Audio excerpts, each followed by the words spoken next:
আমরা যদি গত ক্লাসটা দেখি তাহলে আমরা প্রথমে বলছিলাম যে বিনিয়োগ কি, এই জিনিসটা বলছিলাম। হ্যাঁ, বিনিয়োগ কি, কাকে বলে, এইসব বিষয়গুলো নিয়ে কথাবার্তা বলছিলাম আর কি। হ্যাঁ, যারা ক্লাস করছিলাম। তো এরপরে বিনিয়োগের উদ্দেশ্য নিয়ে কথা বলছিলাম। এরপর বিনিয়োগের প্রকারভেদ, শ্রেণী বিভাগ। এরপর হচ্ছে আমরা বিনিয়োগে বেসিক্যালি এইখানে যে জিনিসটা নিয়ে কথাবার্তা বলছিলাম, এটা হচ্ছে বেসিক্যালি কি, ঋণপত্রের যেটা বিনিয়োগ, যেমন হেল্ড টু ম্যাচুরিটি। এরপর হচ্ছে available for sale, trading security. এই তিনটা জিনিস নিয়ে কথা বলছিলাম। আমি বলছিলাম যে হেল্ড টু ম্যাচুরিটি মানে হচ্ছে যেটা এমন জায়গায় তুমি ইনভেস্ট করবা যেখানে আহ, তোমার হেল্ড টু ম্যাচুরিটি মানে হচ্ছে এমন জায়গায় ইনভেস্ট করবা যেখানে তোমার তুমি ম্যাচুরিটির আগে বা টাকা তুমি আগে ভাঙাইতে পারবে না। সোজা কথা হচ্ছে এটা। একদম সামারি যদি বলি, তুমি তোমার টাকা দরকার বা তুমি ইনভেস্ট করছো, এটা তুমি নির্দিষ্ট সময়ের আগে কখনোই পারবে না। এটাই হচ্ছে তোমার হেল্ড টু ম্যাচুরিটির মেইন শর্ত আর কি। হেল্ড টু ম্যাচুরিটির মেইন শর্ত হচ্ছে এটা, যে তোমার ইনভেস্টমেন্ট বা তোমার যে জায়গায় ইনভেস্ট করছো, ঠিক এটার আগে তুমি কখনোই করতে পারবে। তুমি 5 বছরের জন্য করছো, তার মানে 5 বছর আগে তুমি এটা আহ, কি করতে পারবে না, এটা সেল করতে পারবে না। সেল করলে তুমি এক্সপেক্টেড কোনো কিছু রিটার্ন পাবা না। এরপর আরেকটার কথা বলছি, অ্যাভেলেবল ফর সেল, মানে এটা তুমি বিক্রি করতে পারবা কিন্তু একটা নির্দিষ্ট পিরিয়ডের পরে তুমি বিক্রি করতে পারবে, বাট খুব শর্ট টার্মে বিক্রি করতে পারবে না, আবার লং টার্মে না। মানে তুমি এটা হচ্ছে মাঝামাঝি সময়। আর ট্রেডিং সিকিউরিটি এবং হেল্ড টু ম্যাচুরিটির মাঝামাঝি আর কি। ট্রেডিং সিকিউরিটি মানে হচ্ছে কি, এটা কিনা হয় বিক্রি করার জন্য, সোজা কথা। মানে তুমি কিনবাই হচ্ছে বিক্রি করার জন্য, যে ট্রেডিং সিকিউরিটি হচ্ছে কিনা বেচার জন্য। এরপর আমরা এগুলো কাকে বলে করছিলাম। আমি আর এরপর আমরা এই যে ইনভেস্টমেন্টটা, আমার ইনভেস্টমেন্টটা আমি রেকর্ড করার জন্য দুইটা মেথডের কথা বলছিলাম। একটা হচ্ছে ফেয়ার ভ্যালু মেথড আর একটা হচ্ছে ইকুইটি মেথড। দুইটা মেথডের কথা আমরা বলছিলাম। এবং এই মানে 3 নম্বর মেথডটা আমরা বলি নাই, কারণ হচ্ছে 3 নম্বর মেথডটা বেশি 3 নম্বর মেথডটা 3 নম্বর মেথডটা হচ্ছে আমরা উম, মানে তোমাদের সিলেবাসে নাই আর কি। যদি ফেয়ার ভ্যালু মেথড কাকে বলেছি, তুমি কোথাও যখন কখন ফেয়ার ভ্যালু মেথড ইউজ করবে, যখন কোনো বিনিয়োগকারী 20% কম শেয়ার ক্রয় করে, তখন আমরা ফেয়ার ভ্যালু মেথড চিন্তা করব।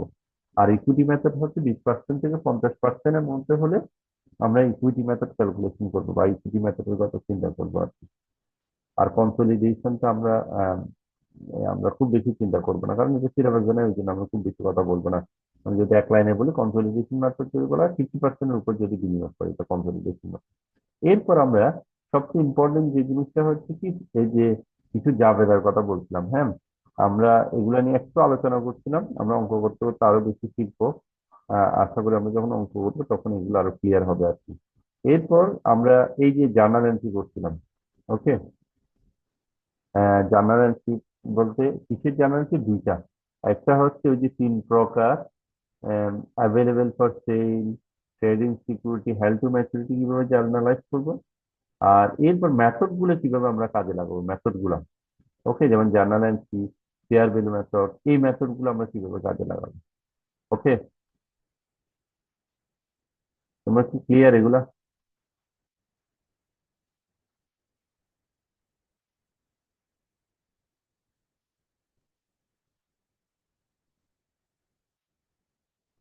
এরপর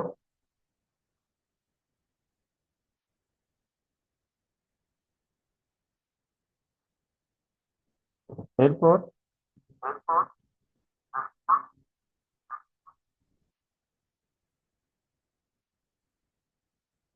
এরপর আজকের ক্লাসে আমরা চেষ্টা করব হচ্ছে একটা, একটু পর্যন্ত আমরা বেসিক্যালি বলছিলাম আর কি।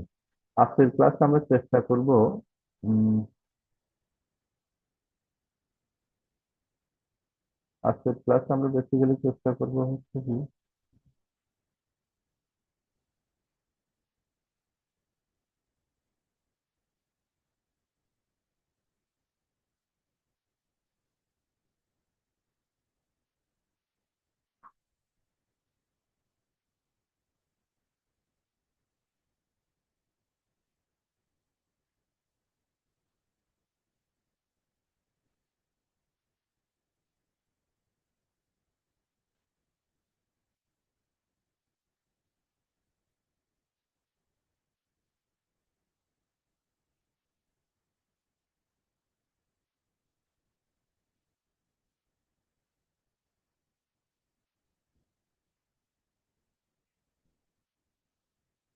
ওকে, অ্যাকাউন্টিং ফর ইনভেস্টমেন্টের একটা অঙ্ক করার জন্য আমরা আজকে ক্লাসে অ্যাকাউন্টিং ফর ইনভেস্টমেন্টে আমরা কি কোনো শিট দিচ্ছি এটার উপর?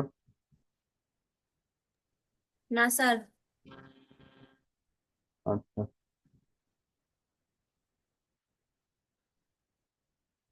ওকে, আমরা একটা অঙ্ক করার চেষ্টা করবো আজকে।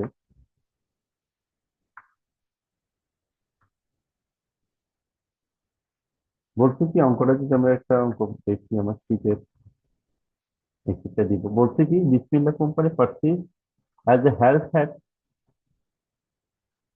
held to maturity investment টাকা 50,000 of the 9% 5-year bonds of Roy Corporation for টাকা 46,304। আবার বলছেন বিসমিল্লাহ কর্পোরেশনে কি করতেছে, সে পারচেজ করতেছে হেল্ড টু ম্যাচুরিটি ইনভেস্টমেন্ট বলে দিচ্ছে, কোন মেথডে তারা হেল্ড টু ম্যাচুরিটি বলে দিচ্ছে। ওকে, কোন ইনভেস্টমেন্ট, এটা হেল্ড টু ম্যাচুরিটি ইনভেস্টমেন্ট, এটা বলে দিচ্ছে। কত? 50,000 টাকা, 9%, 5-year bond of Roy corporation 46,000 এত, which provide 11% return. Prepare Bismillah Company journal entries for the purchase of the investment. First of all, আমাদের চিন্তাটা করতে হবে এখানে মেইন মেইন কনসার্নিং ইস্যু হচ্ছে আমার মেইন কনসার্নিং ইস্যু হচ্ছে যে এইখানে হচ্ছে ইনভেস্টমেন্টটা হচ্ছে হেল্ড টু ম্যাচুরিটি মেথড, মানে যে ইনভেস্টমেন্টটা এটা হেল্ড টু ম্যাচুরিটি, মানে দীর্ঘমেয়াদী, ওই জন্য দেখো 5 বছরের জন্য বলছে। সে বন্ডটা হচ্ছে কত? বন্ড মানে কি, একটা কাগজ আর কি, সোজা কথা। এই কাগজটাকে 50,000 টাকার একটা কাগজ 9% ইন্টারেস্টে নিচ্ছে, 9% ইন্টারেস্টে নিচ্ছে। আহ, কিন্তু মানে যে কাগজটা ওটার উপর লেখা আছে 50,000 এবং 9% হারে তোমাকে প্রতি বছর দিবে, কিন্তু এটা কিনছে 46,000 দিয়ে। ওকে, এই জিনিসটা কি ক্লিয়ার তুমি? মানে যেটা ডিসকাউন্টিং বলি আর কি, একটা জিনিস কম দামে কিনা, মানে তোমার কাগজটার দাম, মানে যে জিনিসটা কিনতেছো ওটা 50,000 টাকার জিনিস, বন্ডটা, কিন্তু তোমাকে এই 50,000 টাকার জিনিস নিতে দিতে হচ্ছে 46,000, মানে তুমি প্রায় 4,000 বা 4,000 চেয়ে একটু কম তুমি ডিসকাউন্টে কিনতে পারতেছো, মানে কম টাকা দিয়ে কিনতে পারতেছো। এটা কি ক্লিয়ার সবাই?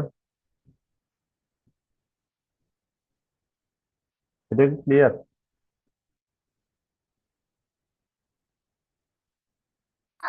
জি স্যার। ওকে, এরপর আমরা এটাতে কি করছি, তোরা ক্যালকুলেশন করে পাইছে হচ্ছে 11% রিটার্ন। মানে 11% রিটার্ন কেন? কারণ ও, ধরো তুমি একটা জায়গায় তুমি বলছো যে 100 টাকা ইনভেস্ট করবো আমি, তোমাকে 10% ইন্টারেস্ট দিব, তার মানে 100 টাকা করলে তুমি 10 টাকা পাবো, ঠিক আছে? কিন্তু তুমি ওখানে করছো বেসিক্যালি কত, 10 টাকা তুমি অ্যাকচুয়ালি ইনভেস্ট করো নাই, তুমি 10 টাকার জিনিসটা তুমি 8 টাকা দিয়ে নিছো, ঠিক আছে? তার মানে তুমি অ্যাকচুয়ালি, ওরা 10 টাকার উপর যেহেতু জিনিসটার দাম আছে, সে বছর শেষে যখন দিবে ওরা কমিটেড 10 টাকার উপরে 10%, মানে 10 টাকা তোমাকে দিবে। কিন্তু তুমি হিসাব করবা, ভাই আমি তো 10 টাকা দিই, আমি তো করছি কত, 8 টাকা। তার মানে 8 টাকার উপর তোমার পার্সেন্টেজ, তুমি অ্যাকচুয়াল পার্সেন্টেজ কত, 8 টাকার উপর যেটা পাইছো এটাই হচ্ছে অ্যাকচুয়াল। মানে তুমি 10 টাকার উপর যদি 100 টাকার উপর 10 টাকা যদি পাও, তাহলে তুমি 8 টাকার উপর কত পাবো, এটাই হচ্ছে অ্যাকচুয়াল। নিশ্চয়ই 8 টাকার উপর একটু বেশি হবে, কারণ তুমি 10 টাকার উপর যদি 10 টাকা পাও, 8 টাকার উপর একটু বেশি হবে, কারণ তুমি তো ইনভেস্ট করছো 8 টাকা। ওরা হয়তো কাগজের উপরে 10 টাকা লেখা আছে বলে 10 টাকার উপর তোমাকে রিটার্ন দিচ্ছে, কিন্তু তুমি মনে মনে চিন্তা করবে এটা তো আমি 8 টাকার উপর 10 টাকা পাচ্ছি, আমার এটা 10% চেয়ে দিচ্ছি। এইখানে যে প্রথমে 9% হলেও কিন্তু এফেক্টিভ ইন্টারেস্ট বা অ্যাকচুয়াল ইন্টারেস্ট হচ্ছে কত, 11%। মানে 11% রিটার্ন করছে, কারণ হচ্ছে সে জিনিসটা 46,000 টাকা দিয়ে পাইছিল ওই জন্য। তাহলে এখন আমরা সোজা কথা আছে, আমার প্রথমে বলছে পার্চেজ অফ দ্য ইনভেস্টমেন্ট, আর হচ্ছে receipt of the annual interest and discount amortisation assuming effective interest amortisation is use. তার মানে আমাকে যেটা করতে হবে, দুইটা জাবেদা করতে হবে। তাহলে পার্চেজ অফ দ্য ইনভেস্টমেন্টের জাবেদা আমরা জার্নালে জটটা করি আগে।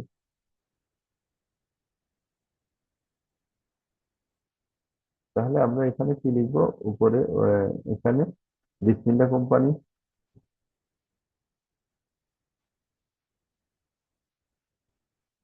বিসমিল্লাহ কোম্পানি, আর হচ্ছে কি জার্নাল আর কি।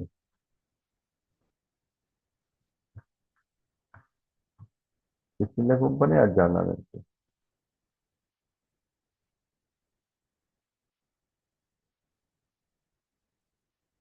ওকে, এখানে হবে কি date, as usual account title, referral,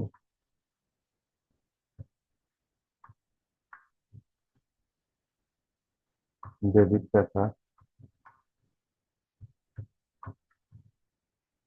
আর ক্রেডিট টাকা।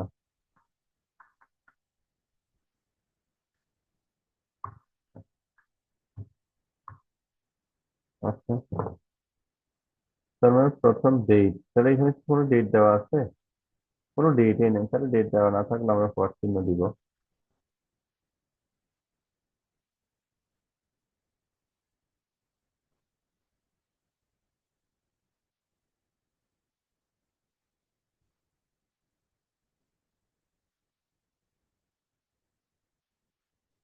নাই, তাহলে কি দিব? পর চিহ্ন দিব। এরপর account title, purchase of the investment. সে কি পারচেজ করছে, কে বলতে পারবা? Purchase, purchase of the investment, সে কি পারচেজ করছে? এনিওয়ান? সে বন্ড পারচেজ করছে, এটা জানি, কিন্তু পারচেজের ক্ষেত্রে জাবেদা কি মনে আছে? ক্লাসগুলো দেখছিলে কে কে আমার ক্লাসটা?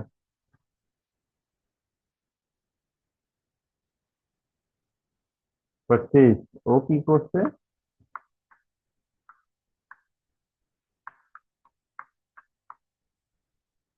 পারচেজ করছে, কি পারচেজ করছে? Held to maturity, held to maturity, সে হেল্ড টু ম্যাচুরিটি পারচেজ করছে। তার মানে হচ্ছে যে যে কোনো ইনভেস্টমেন্ট, ইনভেস্টমেন্ট তো এটা এক ধরনের ফিক্সড অ্যাসেটই, মানে এটা অ্যাসেট। আমরা জানি অ্যাসেট, অ্যাসেট অ্যাসেট নামে আসবে, হেল্ড টু ম্যাচুরিটি কিনছে, হেল্ড টু ম্যাচুরিটি নামে আসবে। তার মানে হচ্ছে কি, সে পারচেজ করছে কি, কত টাকা শেয়ার? 50,000 শেয়ার, কিন্তু তার আসলে ক্যাশ টাকা দিচ্ছে দিচ্ছে কত টাকা? 46,000 টাকা। ওকে, সে আসলে টাকা দিচ্ছে 46,000 টাকা। তার মানে হচ্ছে, যদি আমরা জাবেদা করি তাহলে held to maturity debit, held to maturity, held to maturity debit, আর যেহেতু ক্যাশ টাকা চলে ক্যাশ ক্রেডিট। কত যাচ্ছে বা কত গেছে আসলে, এটা অ্যাকচুয়াল কত গেছে?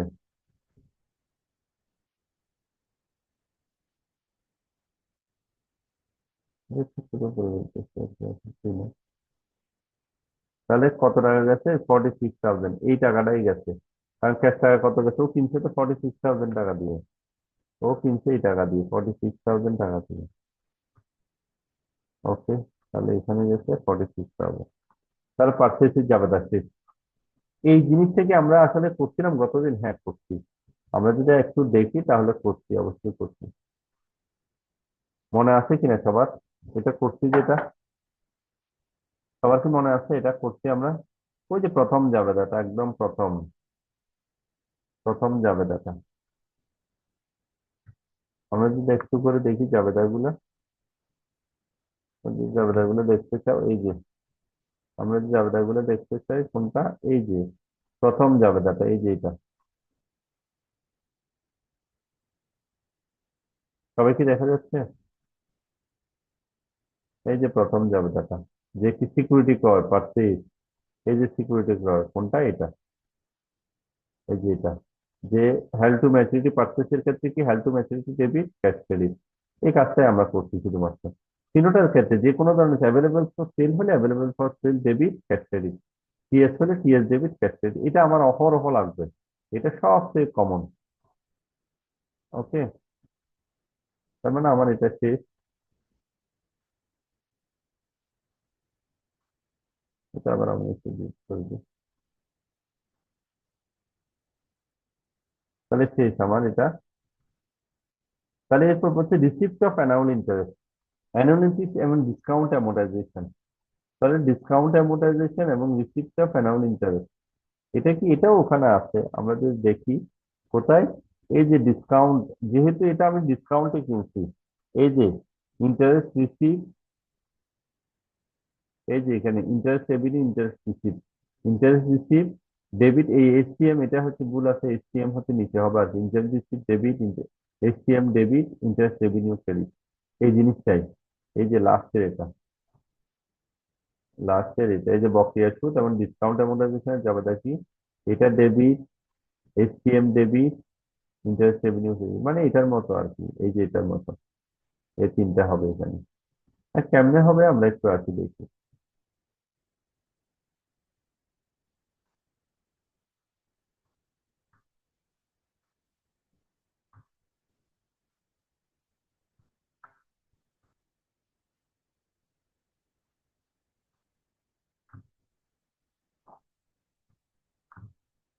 ওকে, তাহলে এরপর 2 নম্বর, 2 নম্বরটা আমরা করি।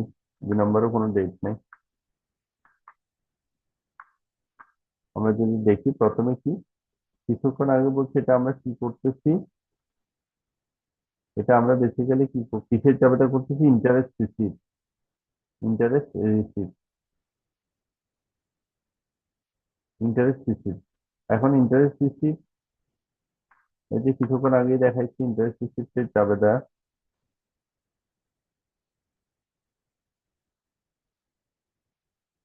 ইন্টারেস্ট রিসিভের জাবেদাটা আমরা আগে লিখে ফেলি। ইন্টারেস্ট রিসিভ করলে কি হবে, ক্যাশ ডেবিট, হেল টু মেসেজ এইচটিএম, হেল টু মেসেজ ডেবিট।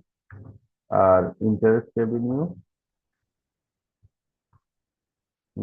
রেভিনিউ, আমরা জানি যে কোনো ধরনের রেভিনিউ হচ্ছে ক্রেডিট, রেভিনিউ হচ্ছে ক্রেডিট। ওকে, ইন্টারেস্ট রেভিনিউ ক্রেডিট। ক্যাশ কত টাকা ইন্টারেস্ট রিসিভ করবো আমরা আসলে, এখন আসি আমরা ক্যাশ টাকা কত টাকা রিসিভ করবো, এটা আমরা ক্যালকুলেশন করি, কি করবো আমরা,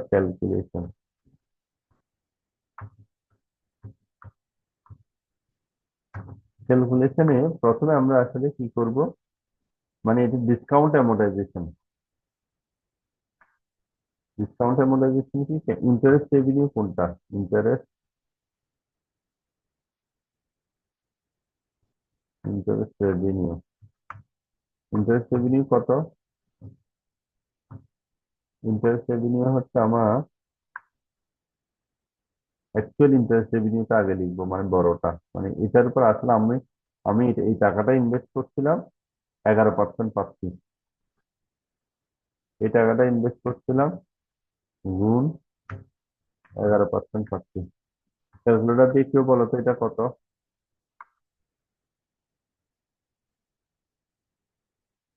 কেউ একজন বলো তো এটা কত, 46,304, 11% কত, স্যার 5,093.44।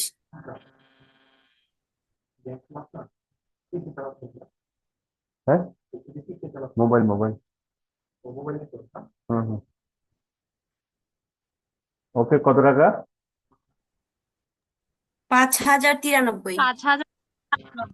594, ওকে। এরপর 0.46 আছে স্যার, 44। আমরা ইগনোর করি। তাহলে ইন্টারেস্ট হচ্ছে কি, এটা আসলে আমার অ্যাকচুয়াল রেভিনিউ, কিন্তু কোম্পানি তো আমাকে এটা দিবে না। কোম্পানি বলবে যে ভাই আপনার সাথে কন্ট্রাক্ট হয়েছে, 50,000 টাকার জিনিস দিচ্ছিলাম আমি, এটা 9% ইন্টারেস্ট। তার মানে হচ্ছে ইন্টারেস্ট, এটা আমার ক্যালকুলেশন হচ্ছে এটা, কিন্তু ক্যাশ ইন্টারেস্ট রিসিভ মানে হচ্ছে কোম্পানি তোমাকে প্যাকেটে করে বছর শেষে সে বলবে যে আপনি যে জিনিসটা নিচ্ছে আপনার সাথে কন্ট্যাক্ট করতে, আমার আমার উপরে লেখা আছে 50,000 টাকা, এর 9% দিব, মানে হচ্ছে ক্যাশ ইন্টারেস্ট রিসিভ বলা আর কি, এটা মানে তুমি ক্যাশ টাকা তোমাকে, cash interest receive, cash interest receive, receive করবে কত টাকা, 50,000 টাকার উপর 9%। কোম্পানি এটা বছর শেষে তোমাকে একটা এনভেলপ ধরে দিবে, মানে হচ্ছে ক্যাশ টাকা দিবে দিবে এটা। তার মানে এইটা তুমি হচ্ছে অ্যাকচুয়ালি, মানে কোম্পানি যেটা দিবে তাহলে কত, 5,04,500 টাকা। তাহলে বাকি টাকাটা কি, এই দুইটার মধ্যে, এই দুইটা যদি বিয়োগ দিই, এটা হচ্ছে বিয়োগ দিই যদি লেস লেস করে, তাহলে কি পাবো আমি, বেসিক্যালি এখন যেটা পাবো এটা হচ্ছে ডিসকাউন্ট অ্যামortization, মানে আমি এটা ডিসকাউন্টে কেনার কারণে মানে 50,000 টাকা 46,000 টাকা দিয়ে কেনার কারণে এই টাকাটা কম বেশি হচ্ছে, মানে ইন্টারেস্ট আসলে ও দিচ্ছে 4,500, কিন্তু আমি আমি আমার হিসেব মতে 593 টাকা পাচ্ছি আমি। তার মানে এটাকে বলা হয়, যদি বিয়োগ দিই এটাকে বলা হয় ডিসকাউন্ট অ্যামোর্টাইজেশন। ডিসকাউন্ট অ্যামোর্টাইজেশন, এটার নাম হচ্ছে কি ডিসকাউন্ট, শুধু এটা মনে রাখে, এটার নাম হচ্ছে ডিসকাউন্ট অ্যামোর্টাইজেশন। তাহলে 593 থেকে 4,500 গেলে কত? 593 বুঝে যাচ্ছে, 593 টাকা। 593 টাকা কি আমার ডিসকাউন্টের কারণে আমি বেশি ইন্টারেস্ট পাচ্ছি আর কি, এটা সোজা কথা হচ্ছে, এটা বেশি ইন্টারেস্ট পাচ্ছি। আমি 4,500 টাকা যেটা অ্যাকচুয়ালি পাচ্ছি, এটাতে বেসিক্যালি আমি যেহেতু 50,000 টাকা ইনভেস্ট করি নাই, 46,000 টাকা ইনভেস্ট করছি, ওই জন্য এই ডিসকাউন্টিং এর কারণে, মানে আমি 50,000 টাকার জিনিস একটা ডিসকাউন্টে কিনছি 46,000 টাকার জন্য, ওই জন্য 593 টাকা পাচ্ছি ডিসকাউন্টে কেনার জন্য। যেটা সুযোগ পাচ্ছি এটাকে আমরা বলতেছি ডিসকাউন্ট অ্যামোর্টাইজেশন। তার মানে বেসিক্যালি আমি ক্যাশ টাকা পাচ্ছি কোনটা? ক্যাশ টাকা পাচ্ছি কোনটা? 4,500 টাকা। আর ইন্টারেস্ট রেভিনিউ যেটা পাচ্ছি এটা হচ্ছে 5,000 কত? ইন্টারেস্ট রেভিনিউ আসলে অ্যাকচুয়াল রেভিনিউ হচ্ছে কত? 593।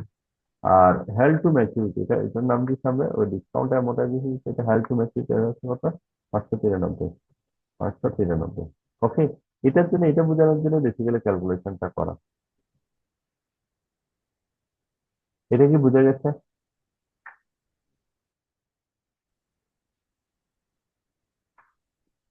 হ্যাঁ, বুঝে না এটা? কেউ যদি না বুঝে থাকো তাহলে কথা বলতে পারো।